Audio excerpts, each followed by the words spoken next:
Animal and Hawk, the Legion of Doom. Well, we've been slopped. Can't say we like the taste of that. We've been slop dropped. We've been hit over the head with buckets. And tonight, it all ends here in the Meadowlands, New Jersey. Dig it, because we're gonna. That's right, revenge is sweet. That's Jose. And tonight, payback is gonna be hell, Godwins. I don't know why. I find that this show is really interesting in a way. It's oddly historic in a way. Yeah. A lot of things change. Well, I mean, the fact that Austin breaks his fucking neck. That's while having a great match, too. Yeah. No. I'd say it would have been the best match on the show if the Oh, ending yeah, easily. didn't happen. Easily. You ready for a hot take, though? Legion of Doom and the Godwins, best match on the show. Well, let me see. I can see what else is on here. No, Best match on the show. I can understand. It's my favorite match on the show. I can understand that. I can understand. Not because of anything that Completely happened. different from every other match too. It is. You got LOD being traditional LOD. You've got the Godwins, who Henry had his neck broke a couple months ago, taking the Doomsday device from Hawk and Animal. So coming back for revenge, and then this is not normally what I'd be like. They got the Confederate flag or whatever, but these guys with it, you kind of understand why they're using it, because these guys, they're Southern hicks, hillbillies, but now this time around, they're kind of more serious. They're much better as heels. They're much better as they're coming out. Henry, he's missing teeth. He just looks like a fucking pig fucker. Like Bobby Eaton was never fucking pigs. It was all Henry. Phineas can't work a goddamn lick. I fucking hate Phineas, but Henry. How did Midian stick around? I don't know.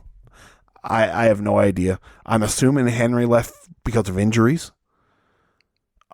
He must have been like Taker's boy or something like that. He was. He was in the ministry. Midian. So I know Henry was. I know Henry and Taker. So were yeah, boys. that's probably why he stuck around. So, He had people batting for him. Yeah, that could have been it.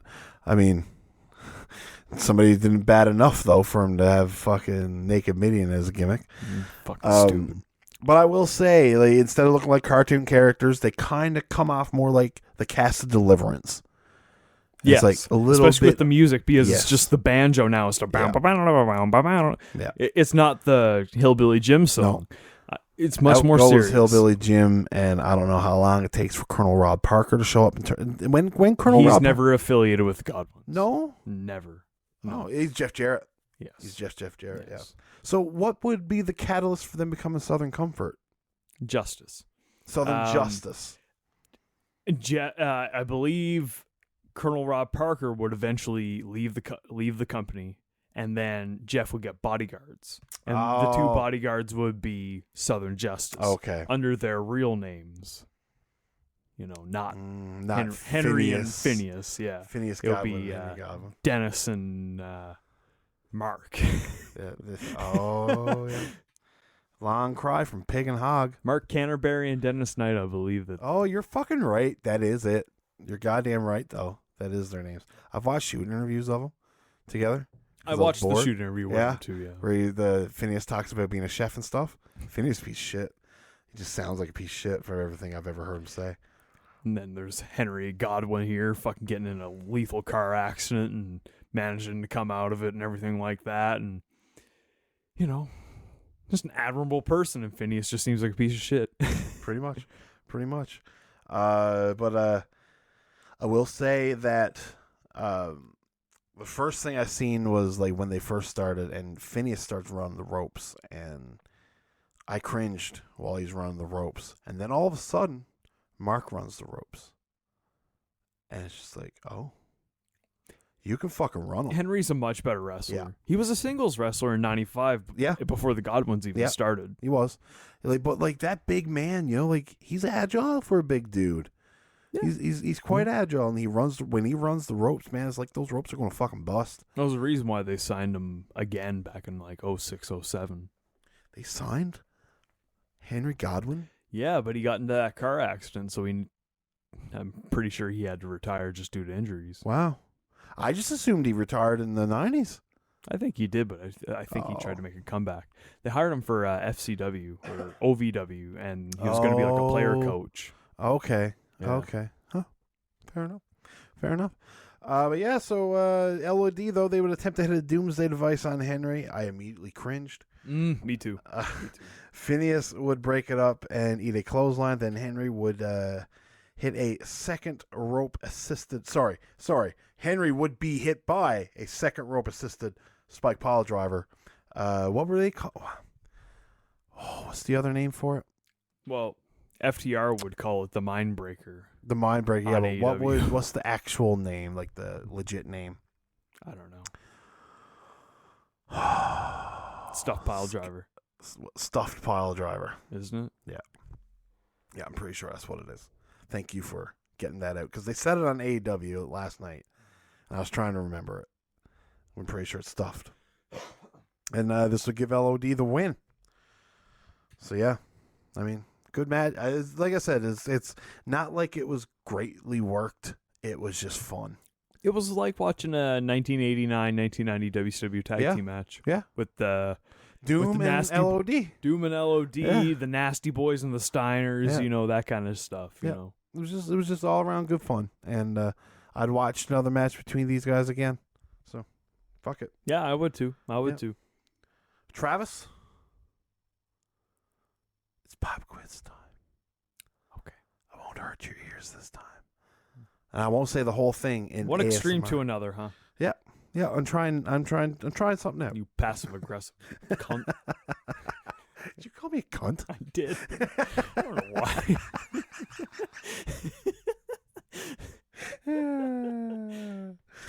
Travis, what was Finger 11's original name? Rainbow Butt Monkey. Okay, you got it. You want to at least hear my options? Yeah, I do. Yeah. Trout Mask Regalia. Ooh, that's good. Little beef heart, little Zappa. Thank you. Then I had Rainbow Butt Monkeys. Rainbow Trout Replica.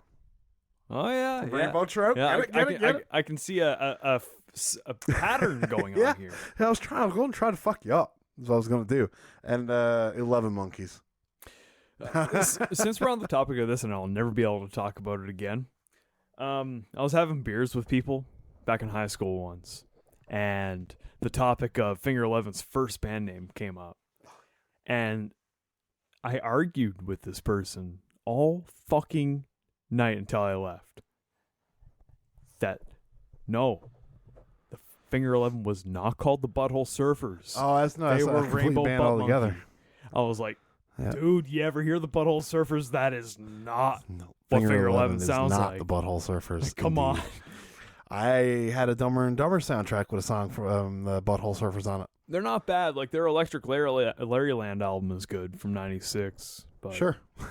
yeah, I don't know. Sorry. I'm not going to ramble on this I know shit. one song, and Pepper? what Pepper? is that on the Dumb and Dumber soundtrack? Oh, probably not. Now I got to look up Dumb and Dumber soundtrack, honestly, and I won't be satisfied until I do. So, Travis, tell me a joke or something.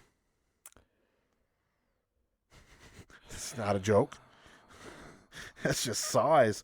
You sound like Mom now on an everyday basis. Let's see. I've got it here. Crash Test Dummies, Dead-Eye Dick. Nope, never mind. It was the Butthole Surfers. Never mind. You're thinking of Dead-Eye Dick? No. Butthole Surfers was the band on there that I was thinking was the. Oh, what song was Butthole Surfers is the band we were talking about. Yes. What song was Sorry, it? Hurdy Gurdy Man. Oh, a Donovan cover. Okay, fair enough. Yeah. Whatever. I just remember. I remember when the house burned down.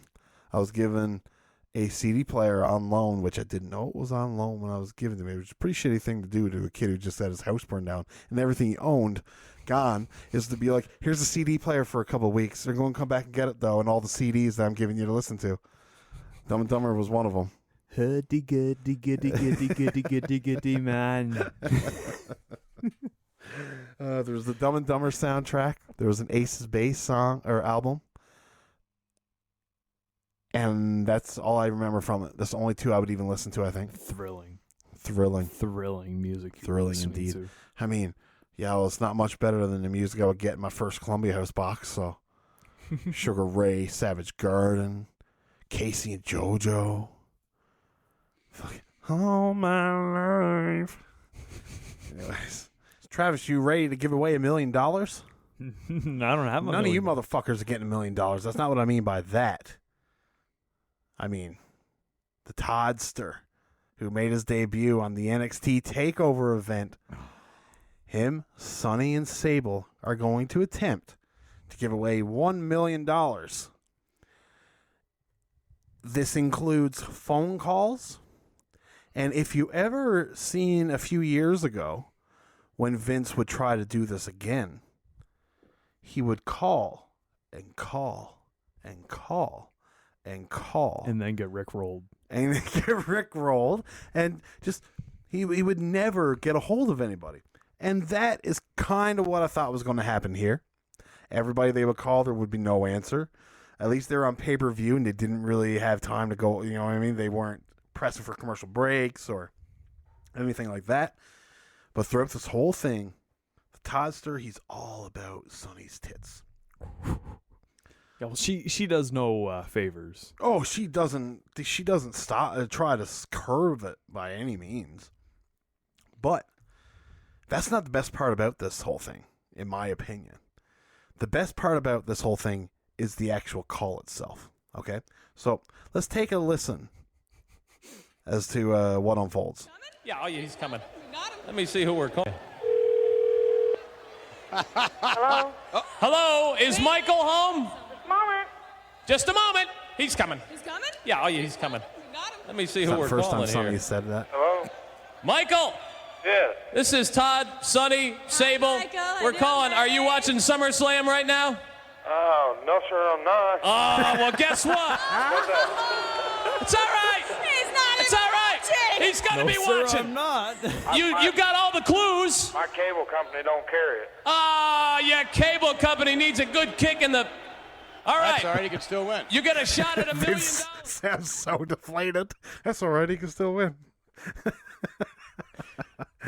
So they would have a kid there, and then they would have this gangly guy with Dumbo ears, is all I could say. Stone Cold Steve Austin. Stone Cold Steve Austin. He even admits that he modeled this look after Stone Cold Steve No, Austin. Todd asks him, so Yes. he has to says, yeah. Yes. Yes, you look like Stone Cold. Well, that's who was modeled after. It's like, oh, man. Gross. A grown man trying to look like a fucking wrestler. Give me a fucking break. So this guy here, he would pick a number out of 100. There's 100 keys to open up a casket. And his key would not open up the casket. They would also try another lady who was very shocked to have been called. And now not everybody got a $5,000 bond that you can. I don't know how bonds work when you're over, like when you're legal age. Because like to me, I would get bonds. Retirement bonds. I would get bonds as a kid. That's what you weren't. I don't think you were old enough. But originally, Christmas gifts from our grandparents were always $100 bonds, saving bonds, right? And so that went on for years and years and years. And then they stopped and just gave gifts because, well, I mean, don't tell mom and dad. I don't remember ever seeing that money. Now the house would burn down. So, like, there might have been other things to use it for. But at the same time, I don't remember seeing it. What are we going to do with Tyler's college fund? The $400 that Vita's given us.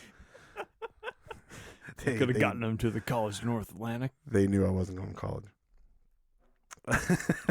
they just knew. But the key that she would pick would also not get it. And then the kid would pick a key. He wouldn't get it, but he would get a hug from Sonny. And the Toddster would say, that hug is worth more than any $1 million. And his face was buried right in her tits. He just doesn't know it yet. Yeah, he doesn't know the worth of that hug in 1997. Yes, I mean, it's like currency, you know. She probably charges a lot for that on OnlyFans. Like right now, I'd say that Sonny's Like physical worth is about 10 cents on the dollar. But From what it used to be. But I mean, for her sure. OnlyFans definitely is a little bit more over the dollar, according to what I hear. How much money she makes on it? Like $70,000 a month. I've heard she makes an absurd amount of money on it. It's fucking wild. $30 of it, I'm sure, is JR. No, he's got a comp one. He's got a comp, He's got a by comp. God. Cowboy emoji. Stone Cold Jr., he would also not find the right key. But hey, nobody wins $1 million, but they did prove the key was there, and it was key number 3. So, Think it would have been key number 3 if someone guessed 3? well, what are we going to do? Magic? David Copperfield's not on the Sleight of fucking... hand, man. Todd Pettengill, the Toddster. He's a magician. He's been does- taught by Penn and Teller. He does...